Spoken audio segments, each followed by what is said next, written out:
বলছে আমার ছেলে খারাপ, ওকে অন্যদিকে নিছে। এই যে শাবনুরের সাথে বাচ্চা হয়ে গেছে, প্রেগনেন্সি হয়েছে, সব ফ্রড। কারণ সালমান শাহ যেদিন যায় ব্যাংককে, সামিরা বা শাবনুর আগে গেছে, আমাকে সালাম করে বলছে আমরা অনেক বড় একটা কাজে যাচ্ছি, তোমার দোয়া আমার দরকার, দোয়া করো কাজটা। শাবনুরের পেটে সালমান শাহর বাচ্চা ছিল।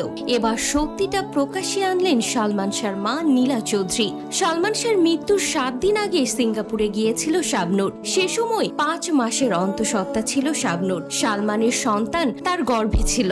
শাবনুরের সাথে বাচ্চা হয়ে গেছে, প্রেগনেন্সি হয়েছে, স্বামীরা রটাই দিছে, এখনো বলে আমি খারাপ। আর সিঙ্গাপুর থেকে ফোন করে এ কথা জানিয়েছিল শাবনুর নিজেই সালমান শাহকে।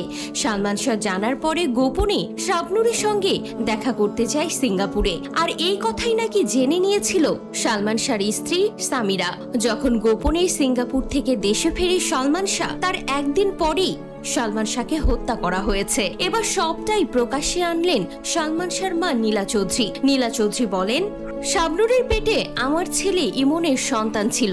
শাবনুর যখন সিঙ্গাপুরে যায় তখন আমার কাছে দোয়া চেয়েছিল, বলেছিল একটা জরুরি কাজে যাচ্ছি মা, আমার জন্য দোয়া করো। তার কিছুদিন পরেই নাকি গোপনে সালমান শাহ সিঙ্গাপুরে যায়। সালমান শাহ ও শাবনুর সিঙ্গাপুরে একই হোটেলে ছিলেন। তবে শাবনুর আসার 2 দিন আগে গোপনে বাংলাদেশে ফিরে যান সালমান শাহ। আর সব কাহিনী জেনে যায় সামিরা। এরপরে ডনের সঙ্গে হাত মিলিয়ে 12 লক্ষ টাকার বিনিময়ে সালমান শাহকে চিরতরে শেষ করে দেয় সামিরা।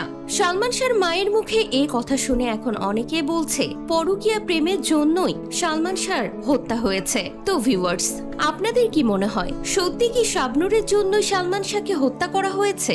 অবশ্যই কমেন্ট করে জানাতে ভুলবেন না।